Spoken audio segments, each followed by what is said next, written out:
Avrasiyadakı geosiyasi vəziyyət məhz bizim gördüyümüz işlərin nə dərəcədə düzgün olduğunu sübut edir. Cənub qaz dəhlizi tamamilə yeni marşrutdur. Təşəbbüskar olduğumuz bu layihədə enerjinin şaxələndirilməsi məsələlərinin tam şəkildə əhatə edildiyini görürük. Bugün Azərbaycan 8 ölkəyə qaz nəql edir ki, onlardan 6-sı Avropa ölkəsidir. Ötən il Avropada istifadəyə verilmiş interkonnektor layihələrinin təməlində ilk növbədə Cənub qaz dəhlizi layihəsi dayanır. Azərbaycan həmçinin yaşıl enerjiyə keçid prosesində iştirak edir. Bu il Azərbaycanda Yaşıl Dünya naminə həmrəylik ili elan olunmuşdur. İmzalanmış müqavilələrə və anlaşma memorandumlarına əsasən 2030-cu ilədək biz 5000 meqavata qədər, yəni 5 gigavat günəş və külək enerjisi istehsal etməyi planlaşdırılır. Azərbaycana COP29-a sahiblik edən ölkə olmaq şərəfi nəsib olur. COP29-un Azərbaycanda təşkil edilməsi qərarı yekdil qərar, beynəlxalq birliyin ölkəmizə hörmətinin əlamətidir və bizim tədbirə ev sahibliyi etmək və bu işə töhfə vermək istəyimiz yaşıl gündəliyimizi nümayiş etdirir. Əminəm ki, qarşımıza qoyduğumuz bütün planlar həyata keçiriləcək.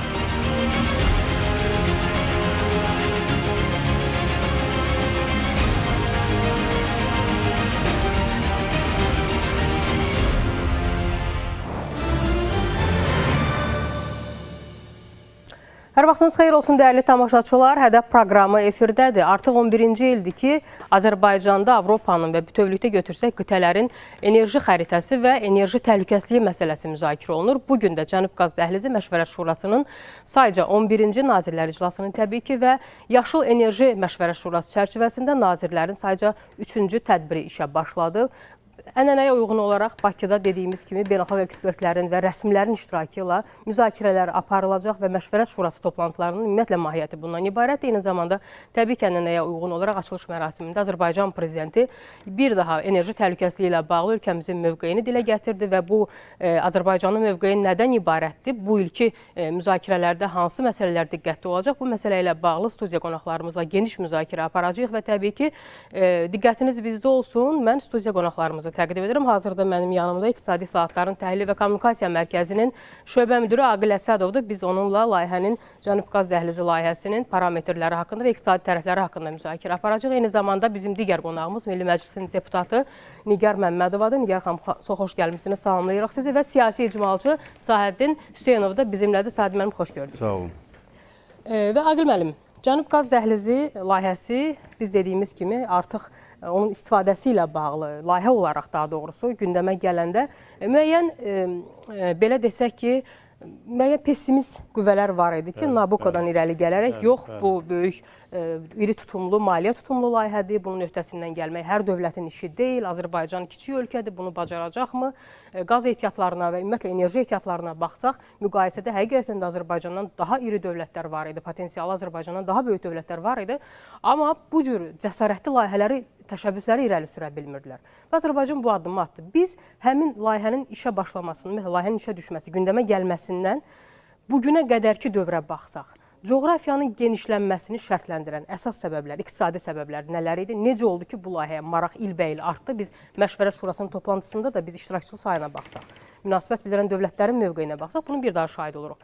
Əsas iqtisadi səbəb nədir? Bu layihənin cəlbediciliyi nədədir? Çox sağ olun. Əvvəla doğru qeyd etdiniz, kəmərlə bağlı. Kəmər çox çətin bir tarix yaşayıbdır. Uzun müddət siyasi baxımdan qəbul edilməyəcəkdir və qeyd etdiyiniz kimi Azərbaycanın həqiqətən də coğrafi olaraq belə deyək də qəbul etmək istəmirlər ki, bu layihə reallaşır. Amma bugünkü Məşvərət Şurası Cənab Prezidentin 2014-cü ildəki təşəbbüsünün nəticəsi də artıq ona yaxın deməli iclas 11-ci iclasdan söhbət gedir artıq. 11-ci iclası keçirilir. Yəni bu bizim bir çox beynəlxalq layihələr ümumiyyətlə Azərbaycan rəhbərinin iradəsinin, siyasi iradəsinin nəticəsidir. Bir çox layihələri Bakı Tbilisi Qarsdır, bu layihədir, Bakı Tbilisi Ceyhandır və s.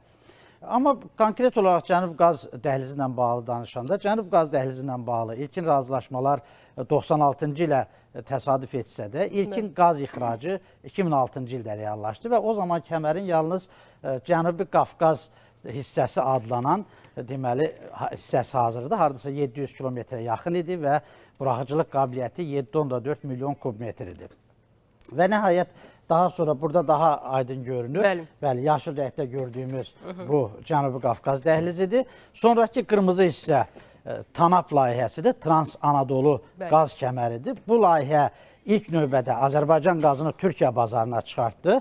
Daha sonra isə davamı olaraq 2015-ci ildə Avropa dövlətləri proseslərə qoşuldular və 2020-ci ildə Trans-Adriatik qaz kəməri istifadəyə verildi. Və bu 2020-ci ildə Trans-Adriatik qaz kəməri istifadəyə veriləndən sonra artıq Azərbaycan qazı Türkiyə üzərindən Avropa bazarına çıxdı. Və burada iqtisadi məsələlər nədən ibarətdir? Əvvəla bu kəmər, belə deyək də, bugün dünyaya inteqrasiyasız yaşamaq mümkün deyil. Bütün dövlətlər dünyaya sürətlə inteqrasiya olunur və o inteqrasiyanın əsas vasitəsi nəqliyyat əlaqələrdir. Bu kəmər də o nümunələrdən biridir. Və kəmərin əsas üstünlüyü nədən ibarətdir? Bugünkü Məşvərət Şurasının iclasında da Cənab Prezident açıq şəkildə dedi ki, biz gərək təbii qazla bağlı bazar olsun ki, investisiya qoyulsun ki, biz də məhsulları... Əmin olaq ki, bəli, bazar var, tələbat var. Bəli, ondan sonra da əgər investor əmin olmasa ki, bazar və investisiya qoyulmayacaq, bəli, ona görə də Cənab Prezident bunu açıq şəkildə bəyan etdi və orada çox sevindirici haldır ki, müsbət haldır ki, həm Avropa İttifaqının enerji məsələləri üzrə məsul şəxsi, Moldovalı enerji naziri, Türkiyənin enerji naziri Cənub qaz dəhlizi ilə bağlı razılaşmalara sadiqliyini ifadə etdi və Avropa İttifaqının nümayəndəsi açıq şəkildə Avropanın gələcəkdə bu kəmərdən daha geniş miqyasda, daha geniş coğrafiyada yararlanmaq arzusunda olduğunu bildirdi. Təbii ki, bu Avropaya gələndə biz bu günləri qeyd edim ki, 10 Avropa ölkəsinə qaz ixrac edirik. 12-də artıq bugün Cənab Prezident ümumiyyətlə qeyd etdi ki, bütövlükdə 12 ölkəyə qaz ixrac edirik. Bəli, 10 Avropa ölkəsidir və onun 8-i Avropa İttifaqının üzvüdür. Və təbii ki, Avropa İttifaqının nümayəndəsinin bugünkü bu kəmərlə bağlı hədəfləri bir daha vurğulaması təbii ki, Azərbaycanın qazının gələcəkdə Avropada daha geniş bazara çıxmağına imkan verəcəkdir. Və burada əsas üstünlüklərdən biri nədir? Bu kəmərlərin gördüyümüz hər birinin buraxıcılıq qabiliyyətini 2 dəfə artırmaq imkanı var. Bayaq qeyd etdik ki, Cənub qaz kəməri 7,4 milyon kubmetrlə buraxılışa başlamışdı 2006-cı ildə. Amma Cənubi Qafqaz qaz kəməri, bəli. Amma bu hissə artıq nəinki 7,4, 16 milyon kubmetrə qədər qaz buraxıcılıq imkanlarına malikdir. Bugünləri Türkiyə üzərindən, TANAP üzərindən 16 milyon kubmetr qaz ixrac olunur. Onun 6-sı Türkiyə ərazisinə, onu isə 6 milyard. Bəli, çox sağ olun. Deməli, Türkiyə bazarına və Avropa bazarına bu kəmər vasitəsilə keçir. Və bu kəmərin buraxıcılıq qabiliyyətini 31 milyard kubmetrə qədər deməli, artırmaq imkanı var. O cümlədən TAP-da, Trans-Adriatik layihədə də buraxıcılıq qabiliyyətini 10 milyard kubmetrdir. Biz bunu deməli 20 milyard kubmetrə qədər artırmaq imkanı var. Və bunlar ona əsas verir ki, bu günləri ki, Avropa Azərbaycan təbii qazından daha çox yararlanmaya çalışır. Artıq Cənab Prezidentin də qeyd elədiyi kimi, deməli, hasilata investisiya qoymağa ehtiyac var. Nəql üçün artıq heç bir investisiyaya ehtiyac yoxdur. Artıq nəql üçün kəmər var. Sadəcə nəql üçün Avropa əgər deməli, Bolqaristanda interkollektordan müxtəlif ölkələr orada yararlanırlar və əgər o cür şaxələnmələrə ehtiyac olacaqsa, interkollektorların yaradılmasına Avropa üzərində, Avropa ərazisində şaxələnmək üçün nəqli xərclərinə ehtiyac olacaq. Amma bu günləri görünən ərazidə kəmərin buraxıcılıq qabiliyyətini 2 dəfəyə qədər artırmaq mümkündür ki, bu da kifayət qədər Avropanın tələbatına uyğundur və təminatı ödəməyə imkan verir. Bəli, təşəkkür edirəm Aqil müəllim. Yerinizi tutun, zəhmət olmasa yenə təbii ki, sizə suallarımız olacaq. Nigar xanım, layihənin iqtisadi tərəflərinə biz diqqət yetirdik, amma istərdim siyasi nöqteyi nəzərdən, ümumiyyətlə Azərbaycanın Avropanın enerji təhlükəsizliyindəki roluna diqqət yetirək. Bugün Avropada vəziyyət ümumiyyətlə necədir və Azərbaycanın enerji təhlükəsizliyinə töhfəsini siyasi nöqteyi nəzərdən necə qiymətləndirmək olar? İlk öncə təşəkkür edirəm sualınıza görə. İlk öncə mən Azərbaycanın bugün artan nüfuzundan danışmaq istərdim. Bugün yürüdülən dövlət siyasəti nəticəsində gündən-günə Azərbaycanın beynəlxalq arenada nüfuzu artmaqdadır. Azərbaycanı biz fəal tərəfdaş kimi görürük. Azərbaycanı biz aktiv tərəfdaş kimi görürük. Azərbaycanı qlobal problemlərin həllində artan rolunu görürük və gedən dünyada proseslərdə nə qədər Azərbaycan töhfə verir, onu da görürük. Azərbaycana maraq gündən-günə artır. İstər iqtisadçılar tərəfindən, siyasətçilər tərəfindən, istər beyin mərkəzləri tərəfindən, ekspertlər tərəfindən, alimlər tərəfindən və bu artan maraqla yanaşı Azərbaycana etibar da gündən-günə artır. Və bu nəyə əsaslanır? Azərbaycanın daxilində olan o zəngin resurslara əsaslanır. Biz Azərbaycanı beynəlxalq institutlara üz kimi görürük. Həmçinin sədr kimi görürük, həmçinin biz ev sahibi kimi görürük, təşkilatçı kimi görür və Azərbaycandan gözləntilər çoxdur. Bu gözləntilər də, bunun cavabı gözləntilər nəyə əsaslanır? Azərbaycanın daxilində olan o resurslar. Çünki Azərbaycanda icra olunan o layihələrdir, proqramlardır. Elə layihələrin ən böyük layihələrdən bugün artıq natiqimiz qısa olsa məlumat verdi artıq verilişimizin başlanğıcında.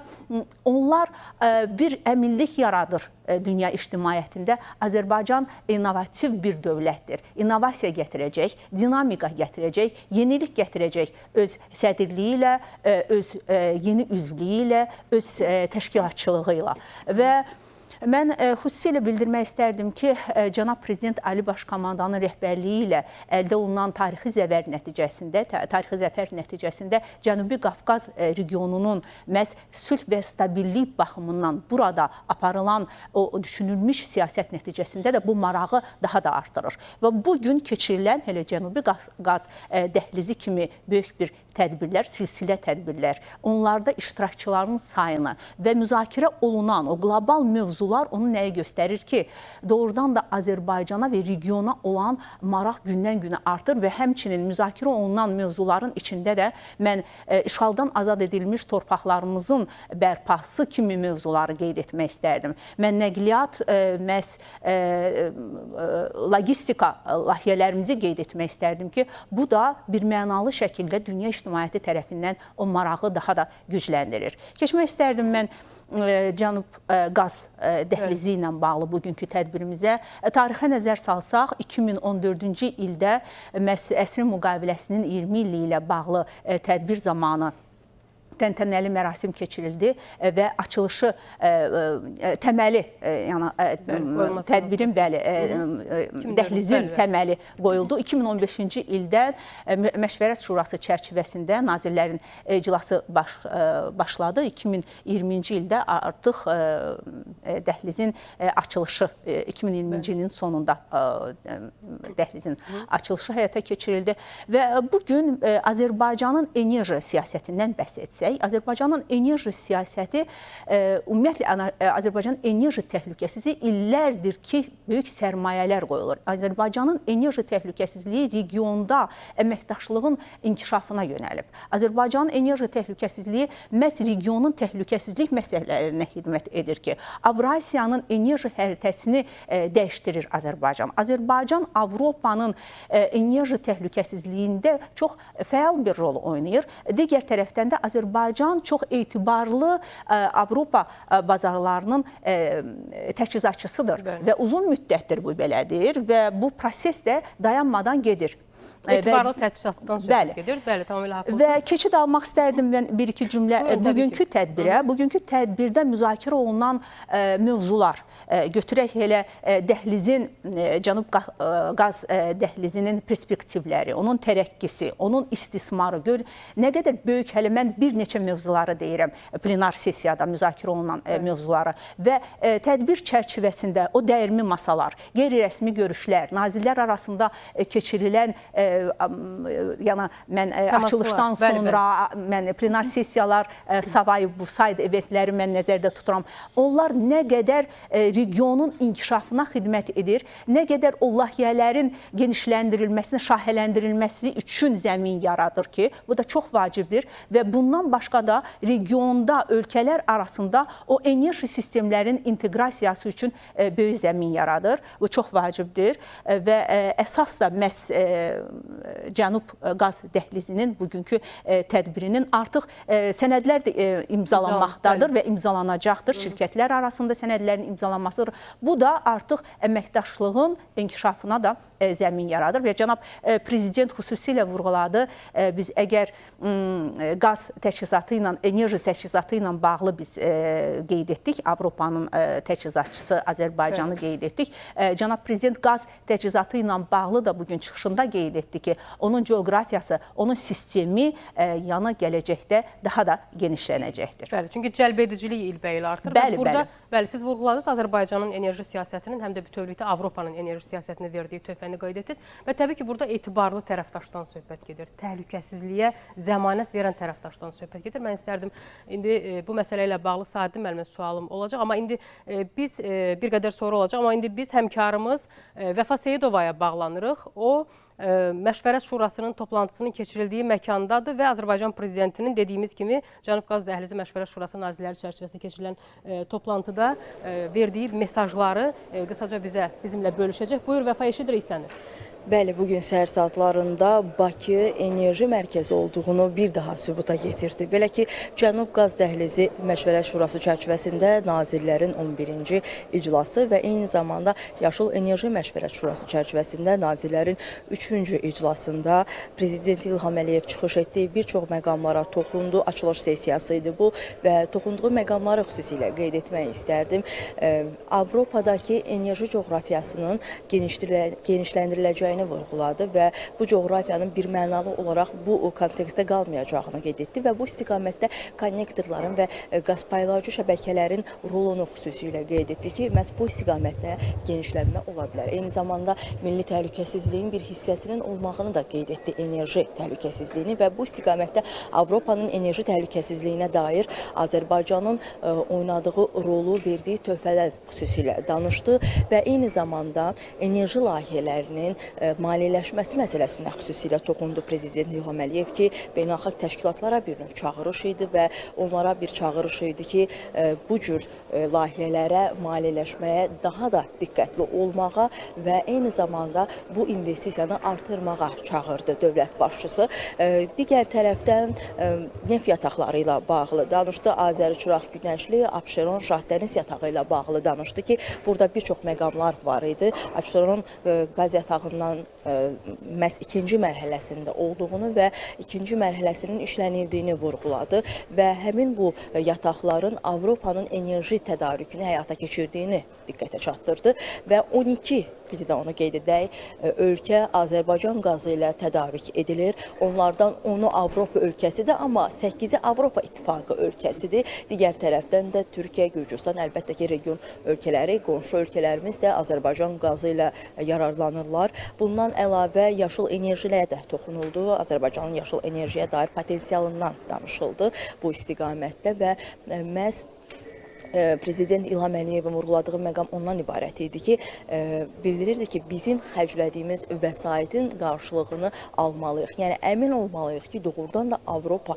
ölkələrində, yəni qaz tədarükü istəyən ölkələrin Azərbaycan qazına ehtiyacı var və dövlət başçısı məhz Azərbaycanın özünün qaz ehtiyatları ilə bağlı da rəqəmləri diqqətə çatdırdı və sonda COP29 təcrübəsindən danışdı ki, əslində bizim vermək istədiyimiz mesaj məhz COP təcrübəsi bu cür layihələrə, enerjiyə, maliyyələşmənin artırılması ilə bağlı da əslində hədəflərlə bağlı idi ki, bu cür layihələrə nə qədər maliyyə, investisiya yatırılırsa, qarşılığı o qədər daha tez alınır və geniş formada vüsət alır və TAP-TANAP-ın genişləndirilmə hədəfindən də danışdı ki, biz bu layihələri genişləndirməliyik, dedi dövlət başçısı. Mənim hələ ki çatdıracaqlarım bundan ibarət idi. Sözü yenidən studiyaya ötürürəm. Təşəkkür edirik Vəfa, minnətdarıq sənə və bir daha qeyd edirəm ki, bizimlə canlı bağlantıda həmkarımız Vəfa Seyidova idi. O, bugün Azərbaycanda, Bakıda keçirilən Məşvərət Şurası çərçivəsində Nazirlər toplantısının Cənab Prezidentin çıxışı ilə bağlı qısa rezümesini etdi bizim üçün və hazırda isə qeyd etdiyimiz kimi Nazirlər toplantısı Nazirlər səviyyəsində davam edir. Bir qədər sonra isə biz yenidən ATV Xəbərin həmin toplantını işıqlandıran əməkdaşı ilə növbəti bağlantı edəcəyik və Nazirlər çərçivəsində keçirilən toplantının mahiyyətinə də proqramından ibarət hansı mesajlar verilir və bununla bağlı ən son məlumatları diqqətinizə çatdıracaq. Amma indi Sahidin müəllimi işləyək. Sahid müəllim, enerji təhlükəsizliyi məsələsində Azərbaycana olan etimad və Azərbaycanın bu sahədə strategiyası nə ilə fərqlənir? Bilirsiniz, Azərbaycan qlobal gündəliyə sürətlə təsir edən bir faktor verilir və aktor kimi rolu getdikcə artır. Bunun səbəbi çox çətin səbəblərini araşdırmaq və həm də bu yolu getmək olduqca çətindir. Nəzərə alsaq ki, dünyada neft-qaz resurslarına görə, yəni karbonhidrogen ehtiyatlarına görə nəhəng dövlətlər var.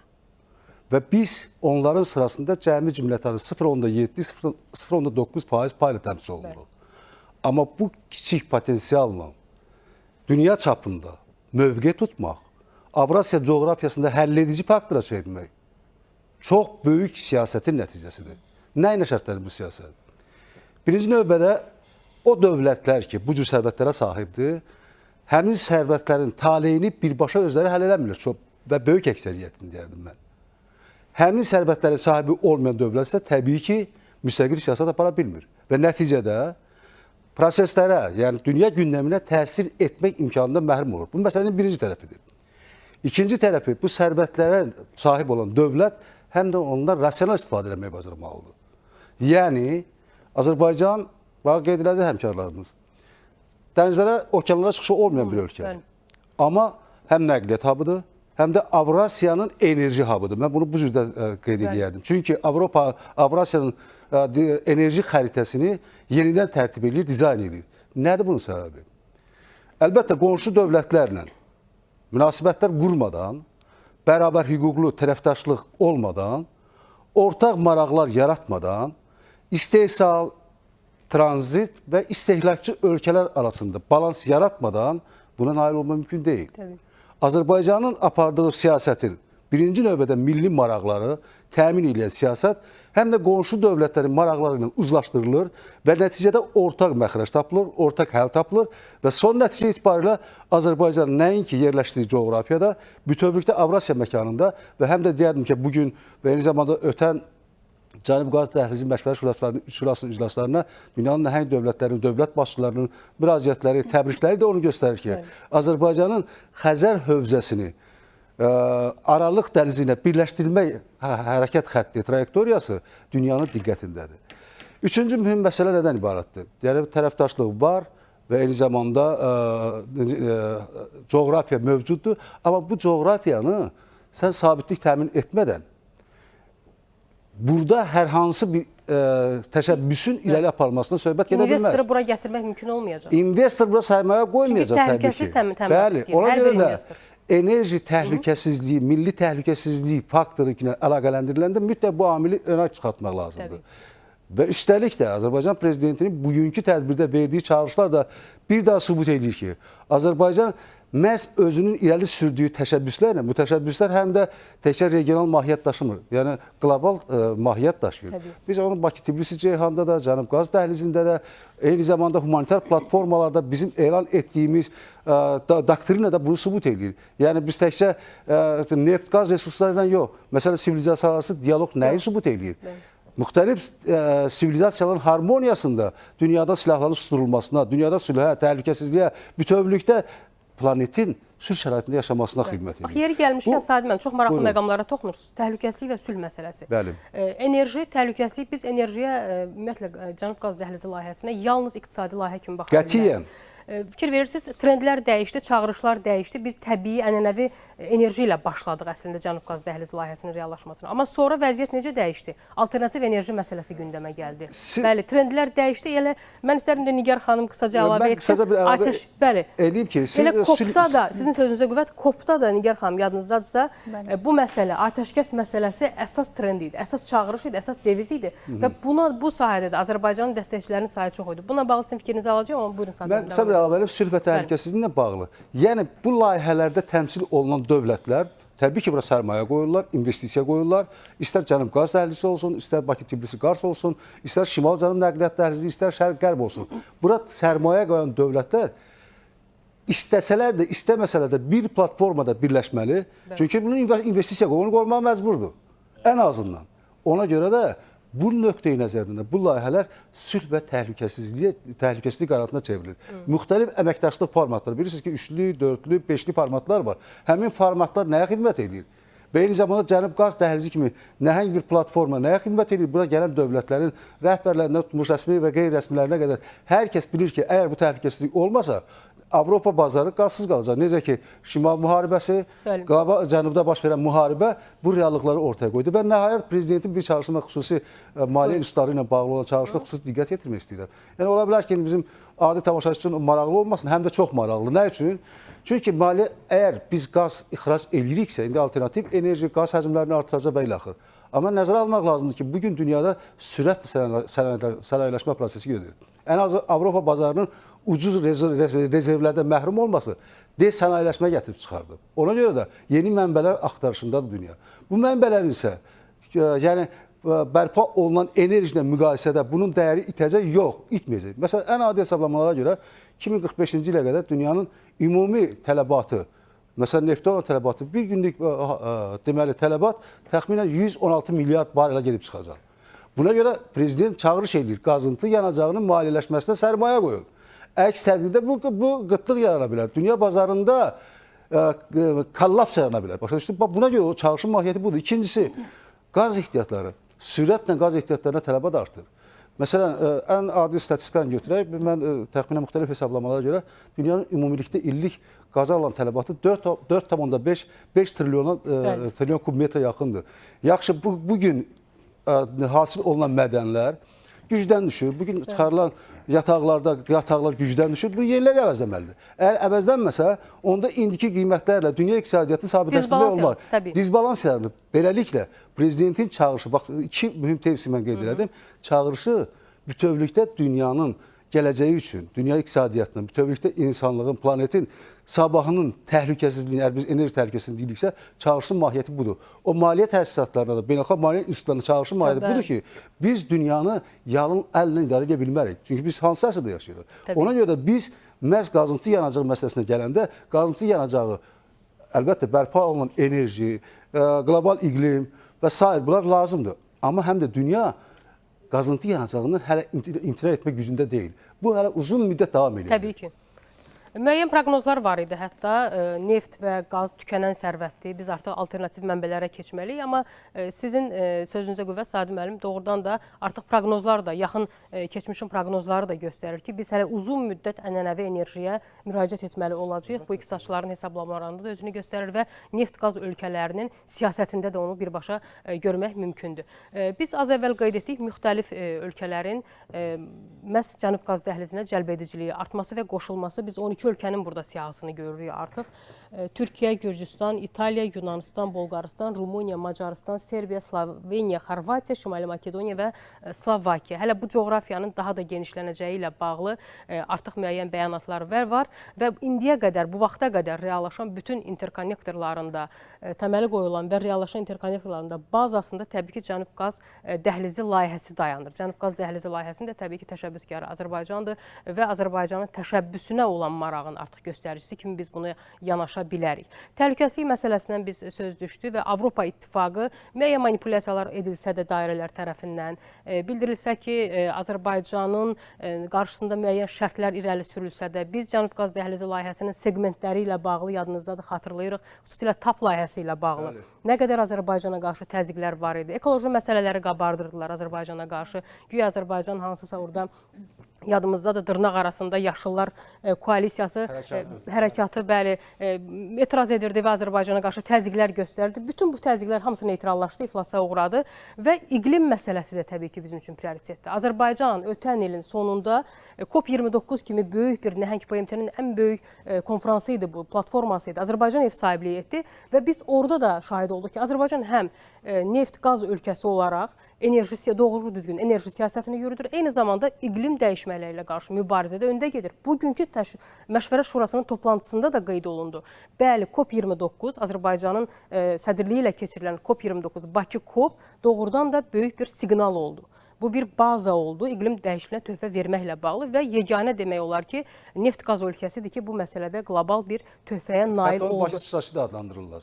Bəli. Bakı COP29 sıçrayışı, bəli, orada qəbul olundu və COP29-un təşkilat komitəsinin üzvü kimi mən istərdim həm sülh çağırışı, atəşkəs çağırışı ilə bağlı məsələ ilə bağlı sizin diqqətinizi, sizin fikirlərinizi alaq. Eyni zamanda Nigar xanım təbii ki və Fidan Şakir qızı ilə bağlantı etməliyik indi. İndi üzr istəyirəm, rejissorumuz xəbər verir ki, artıq nazirlər toplantısı başlamaq üzrədir. Biz indi həmkarımız Fidan Şakir qızıya bağlanırıq. Fidan, buyur, eşidirik. Nazirlər toplantısında hansı məsələlərə diqqət yetiriləcək? Buyurun, təəssüratlarınızı eşidək.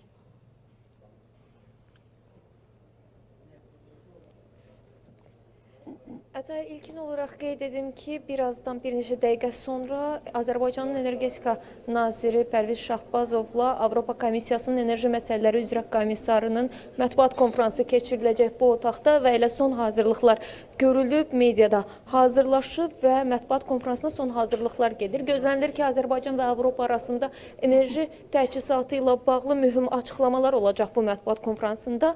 Digər sessiyalara gəldikdə isə sizin sualınıza cavab olaraq bir neçə maraqlı məqam oldu sessiyalarda. Məsələn, neft və qaza qarşıdakı illərdə, yəni növbəti illərdə tələbat artaraq davam edəcək deyildi. Yəni 2035-ci ilə qədər neft və qaza tələbat yüksək olaraq qalacaq. Buna görə də 2026-cı ildən başlayaraq Avropaya enerji tədarükü ildə 14 milyard kubmetrə çatdırılacaq. Mən xatırlatmaq istəyirəm ki, Şahdəniz yatağında təkcə ötən il 28 milyard kubmetr qaz hasil edilib. Həmçinin Şahdəniz platformasının gələcək yönümlü olması üçün platforma bütövlükdə elektrik enerjisi ilə işləyəcək və bununla bağlı tikintiyə gələn il başlanılacaq və həmin tikintinin 2029-cu ildə təhvil verilməsi gözlənilir ki, bu da Avropanın enerji təhlükəsizliyi baxımından, Şahdəniz yatağının işlənməsi baxımından böyük addımlardan biridir. Yaşıl enerjiyə gəlincə isə Cəbrayılda Şəfəq 240 meqavatlıq Şəfəq günəş elektrik stansiyasından əldə olunan elektrik enerjisi, yaşıl enerji Səngəçal terminalının işləməsi üçün, elektrik enerjisi ilə təmin edilməsi üçün istifadə ediləcək. İrəliyən dəqiqələrdə mühüm açıqlamalar dediyim kimi gözlənir. Həmçinin Azərbaycan, Gürcüstan, Bolqarıstan arasında anlaşma memorandumunda imzalanıb. Məhz yaşıl enerji dəhlizi ilə bağlı, bununla bağlı da ətraflı məlumatlar veriləcək. Hələ isə mənim deyəcəklərim bundan ibarətdir. Mətbuat konfransından sonra həmin açıqlamaları ASTV xəbər komandası olaraq Azərbaycan televiziyasının komandası olaraq buradan yayımlamağa davam edəcəyik. Sözü isə hələlik sizə ötürən mərkəz studiyaya. Buyurun. Təşəkkür edirik Fidan. Bir daha tamaşaçıların diqqətinə çatdırırıq. Bizimlə canlı bağlantıda Məşvərət Şurasının toplantısı çərçivəsində Nazirlərin iclasının gedişatını izləyən əməkdaşımız Fidan Şakir qızı idi. Biz təbii ki, ASTV xəbərin növbəti buraxılışlarında ondan ən son məlumatları almağa çalışacağıq. Odur ki, diqqətiniz Azərbaycan televiziyasında olsun. COP çərçivəsində, bəli, Azərbaycanın təşəbbüsləri ilə bağlı buyurun fikirlərinizi. Ümumiyyətlə COP29-dan danışmaqdan öncə mən bir-iki cümlə Azərbaycanın enerji siyasətinin əsas aparıcı istiqamətlərindən birini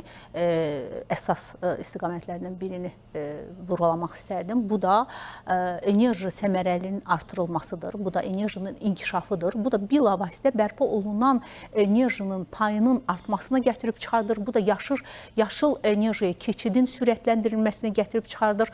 Burada Azərbaycanın qanunvericiliyinə mən vurğulamaq istərdim. Qanunvericiliyi təkmilləşdirilir və beynəlxalq maliyyə institutları ilə çox sürətli şəkildə əməkdaşlıq gedir ki, bu da bilavasitə istər külək enerjisi yol xəritəsinin işlənməsi, istər Xəzər-Avropa enerji dəhlizinin işlənməsi və bir sıra çox vacib yol xəritələri, dəhlizlərin işlənməsi ilə bağlı planlar işlənilir ki, çox sürətli şəkildə. Çünki Azərbaycanın yaşıl gündəliyi var və bu gündəlikdə də olan çox vacib məsələlər var ki, çox qısa zaman kəsiyində bunlar öz əksini tapmalıdırlar, icrasını tapmalıdırlar, həyata keçirilməlidir.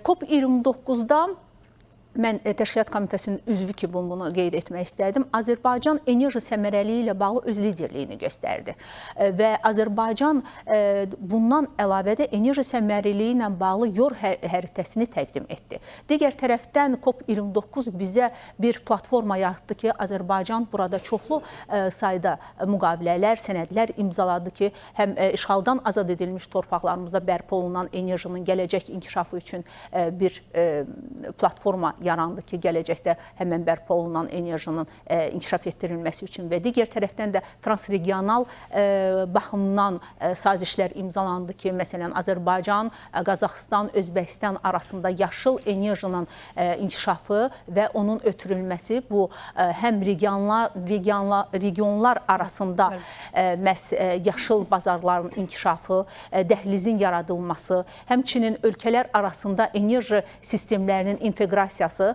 və həmçinin də mən burada nəyə getmək istərdim? Çünki biz veriliş başlayandan Avropa bazarlarına təchizatdan danışırıq. Həmçinin yaşıl enerjinin Avropa bazarlarına da gələcəkdə yaşıl enerjinin ötürülməsinin ixracı üçün bu çox gözəl bir platforma kimi, bu saziş platforma kimi qiymətləndirilə bilər.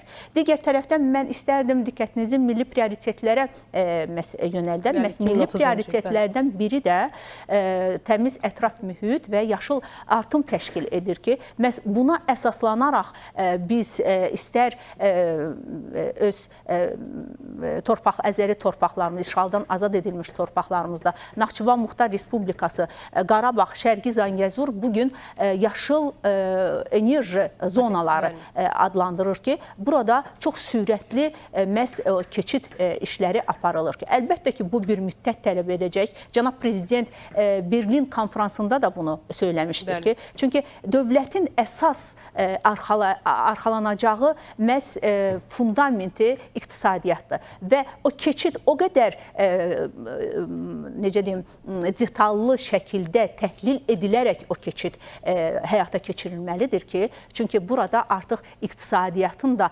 illərlə o iqtisadiyyatın təməlləri necə qurulubsa, onlar da nəzərə alınmalıdır. Və digər tərəfdən biz COP29-da irəli sürdüyümüz təşəbbüslər və mən keçəcəm atəşkəs təşəbbüsünə də xüsusilə də təşəbbüslərlə nəyi göstərdik ki, biz COP29-a qədər öz yaşıl gündəliyimizi hazırlamışdıq.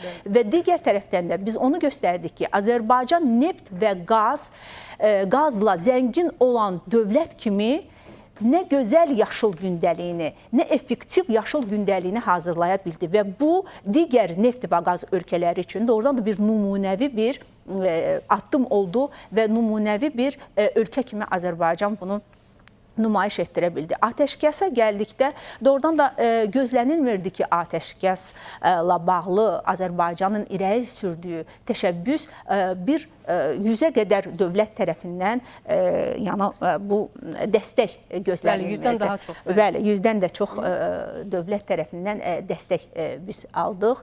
İstər qoşulmama hərəkatına üzv olan dövlətlər və digər dövlətlər. Mən deyim ki, məhz bu mövzu ilə bağlı mənim çıxışım da oldu auditoriyada, qeyri-hökumət təşkilatları da həmən auditoriyada oturmuşdu, qonaqlar oturmuşdu. Məhz atəşkəs təşəbbüsü ilə bağlı çıxış çox böyük coşqu ilə qarşılandı. Çünki bu dövlətlər tərəfindən doğrudan da necə deyim, bir emosiyaya səbəb olan bir təşəbbüsdür. Çünki aparılan müharibələr, istər mina ilə bağlı, istər atışmalardır, bunlar təkcə ən əsası insan resurslarına hələl yetirir. Amma insan resurslarından da başqa su ekologiyada su təsərrüfatı var, kənd təsərrüfatı var, bütövlükdə hava məsələləri və s. digər kənd təsərrüfatı var, su təsərrüfatı var.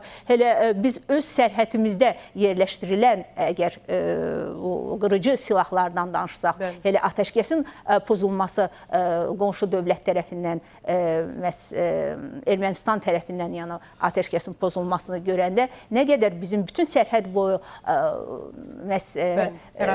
yaşayış məntəqələri yerləşir. Yaşayış məntəqələri həm insan resurslarıdır. Torpaq məhv edilir bəli axırda. Bəli, ondan sonra kənd təsərrüfatı torpaqlarıdır, su qırtlığına gətirib çıxar. Bütün bunları nəzərə alaraq Azərbaycan çox vacib bir təşəbbüs irəli sürdü və mən onu da qeyd etməliyəm ki, Azərbaycanın irəli sürdüyü təşəbbüslər məhz kağız üzərində qalmır. Azərbaycanın irəli sürdüyü təşəbbüslərin ömrü uzundur və onlar artıq institutlaşıb və bu sevindirici haldır. Artıq qəbul edir ki, buyurun, əlavəniz, bəli, hər iki ekspertimiz əlavə etmək istəyir. Azərbaycan dediyini edir, etdiyini deyir. Ona görə də etibarlı Yəni. tərəfdaşdır və bu dünyanın reallığıdır. Məsələ orasındakı xanım o təşəbbüslə bağlı çox gözəl fikir söylədi. Mənim çox xoşuma gəldi o fikir. Söhbət ondan gedir ki, Azərbaycanın təşəbbüsləri doğma deyil. Bəli. Yazıcı təlim kimi yanaşır təşəbbüslərə və o təşəbbüsləri irəli aparmağı bacarır. Məsələn, bax atəşkəslə bağlı çağırış Bəli. COP29 çərçivəsində.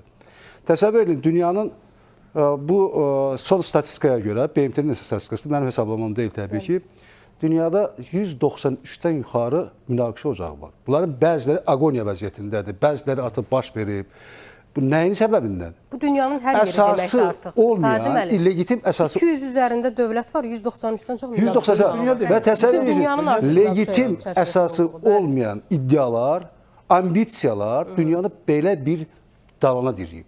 Belə bir vəziyyətdə bax fikir verirsiniz, Azərbaycan hansı təşəbbüsünə çıxır? Və iqlim konfransında. İqlim konfransında Ekologiya məsələsidir həmin bu bax biraz, o bugün Rusiya-Ukrayna müharibəsi olsun, Fələstində baş verən bu müharibə olsun, Qırmızı dənizdə fasiləsiz Bəli. müharibə gedir. Bu olsun. Bütün bunlar bu zərbələr kimə dəyir və nəyə dəyir? Təbiətə dəyir. Üstəlik bax təsəvvür edin, bu 193 münaqişə səbəbindən dünyada 150 milyona yaxın qaçqın var.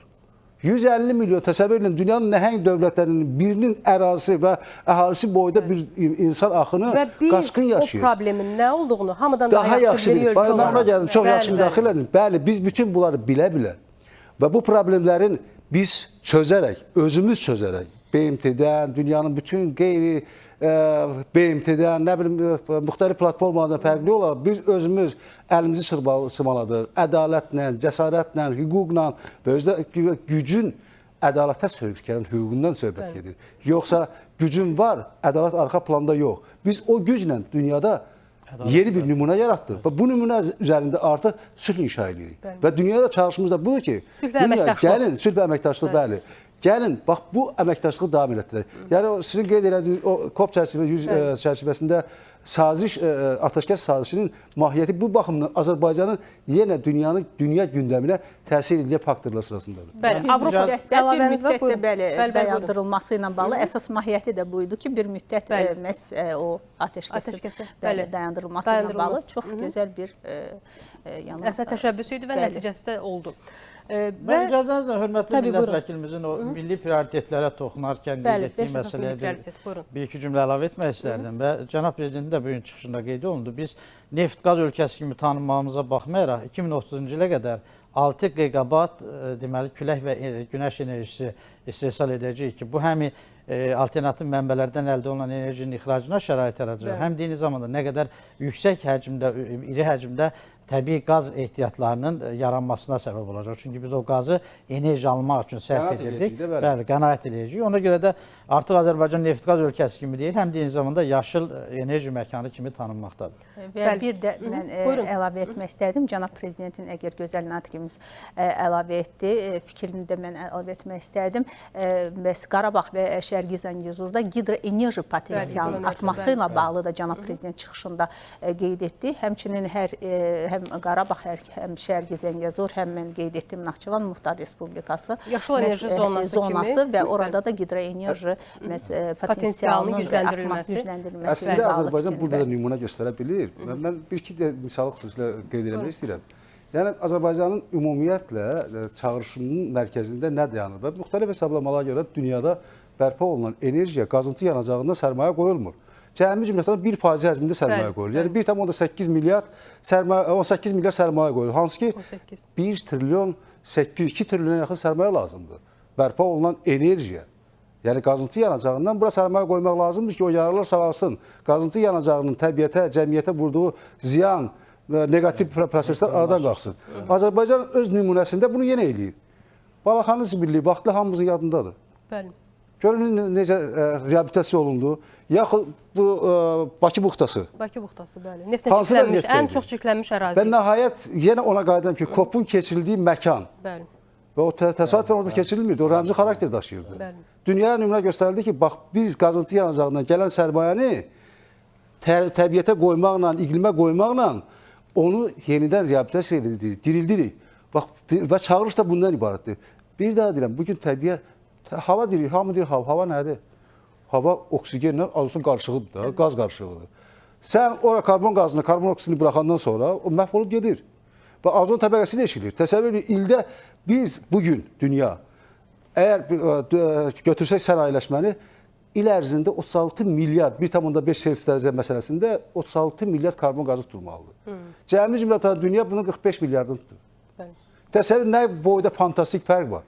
Hansı ki qazıntı yanacağında dünya il ərzində 5 trilyondan çox pul əldə edir. Onun 1%-ni də ora ayırmır. Ayırmır və ən çox çirkləndirən ölkələr ayırmır, dövlətlər ayırmır. Bəli, ən çox çirkləndirən ölkələr ayırmır. Amma Azərbaycan isə özünün minimal, yəni buna baxmayaraq bizim 100 illik bundan sonra da qaz, neft ehtiyatımız var. Amma müqayisədə o nəhəng potensialı olan dövlətlər də azdır. Amma ondan yenə biz təbiətə, ümumi planetə, ümumi evimizə pay ayırırıq. Və nümunə göstəririk ki, iqlim dəyişinə bu şəkildə yanaşmaq lazımdır. Bu bizim həyatımızdır, bizim gələcəyimizdir. Gələcək isə qorumaq vacibdir. Təbii.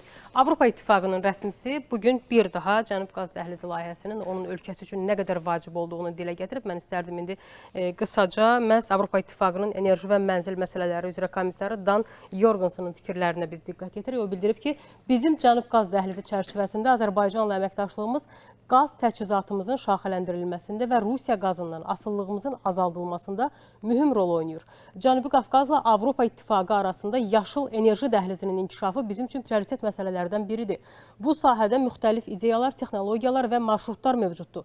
İndi əsas vəzifəmiz bu perspektivli ideyaları bir araya gətirərək yaşıl enerji dəhlizinin səmərəli fəaliyyətini təmin etməkdir. Bu istiqamətdə böyük potensial və əməkdaşlıq ruhu mövcud və hər iki tərəf bu təşəbbüsdə maraqlıdır. Avropa İttifaqının biz, yenə deyirəm, İttifaqdakı bəzi qərəzli dairələrin Azərbaycana qarşı qarayaxma kampaniyalarında şahid olduq. COP-da bunun ən çirkin demək nümunəsini gördük. Həm COP ərəfəsində, həm COP vaxtı, həm də post-COP dövründə yenə də bu kampaniya davam etdi.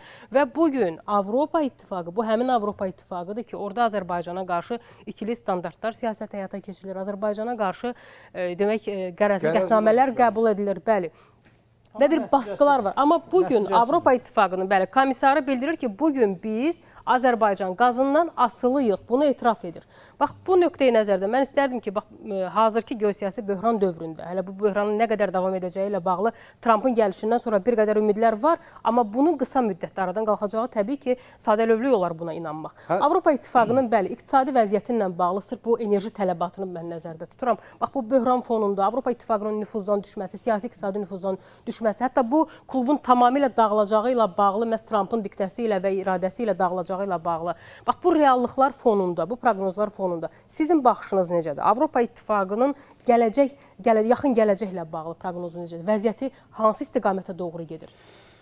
Əvvəl onu qeyd edim ki, cənab Jorgensenin dediyi kimi Rusiya qazından asılılığın azaldılması Azərbaycanın enerji siyasətində bazarda kimisə sıxışdırılması məsələsi yoxdur. Sadəcə rəqabət yoxdur Azərbaycanda. Azərbaycanda əməkdaşlıq var. Əməkdaşlıq var, bəli, rəqabət yoxdur. Yəni Azərbaycan əməkdaşlıq şəraitində öz imkanlarını, öz deməli təbii qazını təklif edir. Və bu məsələ yeri gəlmişkən Rusiyada da bu cür qəbul olunur. Bəli. Yəni bu Azərbaycan artıq özünü regionda, dünyada təsdiq etmiş bir tərəfdir. Ona görə də bilinir ki, bizdə rəqabət yox, əməkdaşlıqdır, tərəfdaşlıqdır.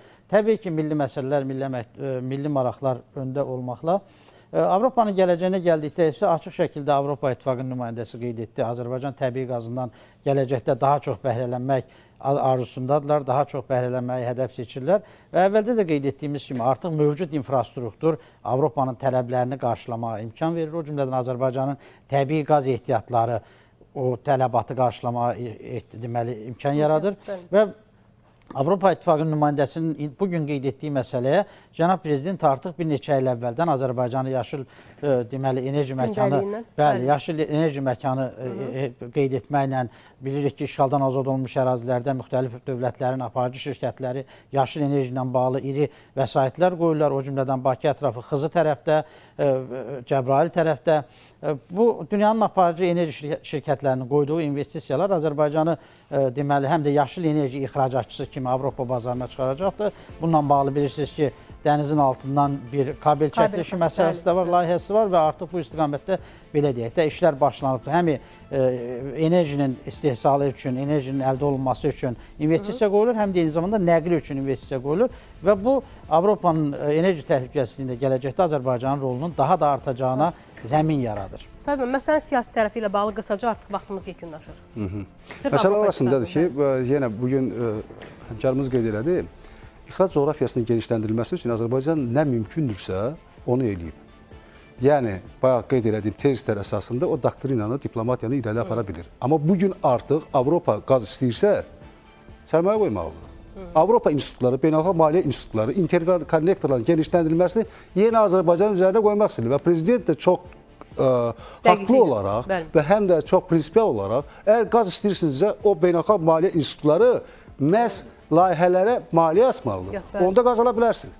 Qaldı alternativ enerji Azərbaycanın kifayət qədər enerji dialoqu, coğrafi dialoq, hərbi, siyasi, diplomatik dialoq və bütün bunlar hamısıdır Azərbaycanın beynəlxalq miqyasdakı nüfuzunu və rolunu bugün hətta deyəlim ki, dünyanın güc mərkəzləri belə Azərbaycanla hesablaşma məcburiyyətindələr. Niyə görə? Çünki irəli atdığı addım, yenə deyirəm, təkcə regional mahiyyət daşımır, həm də bütövlükdə Avrasiya məkanı üçün və daha geniş mənada planet üçün mühüm əhəmiyyət kəsb edir. Eyni zamanda da digər mühüm vacib məqam isə Azərbaycanın sözlə əməli arasında, atdığı addımlar arasında müxtəlif yad notlar səslənmir. Həmin notlar yenə insanlığa hesablanır. Bax, qeyd elədim ki, buna görə bugünkü tədbir həm də Azərbaycanın yeni dövrdə dünyanın müasir geosiyasi mənzərəsində, hansı ki, böhran qarşısında dərin böhran yaşayır, yenə dünyaya çağırışında həm imkanlarını təqdim edir, həm də təklifləri alıb, onları ümumiləşdirib yerinə dünyaya götürür. Yəni, bugünkü tədbirin ən böyük mahiyyəti ondan ibarətdir. Bəli, sözümüz...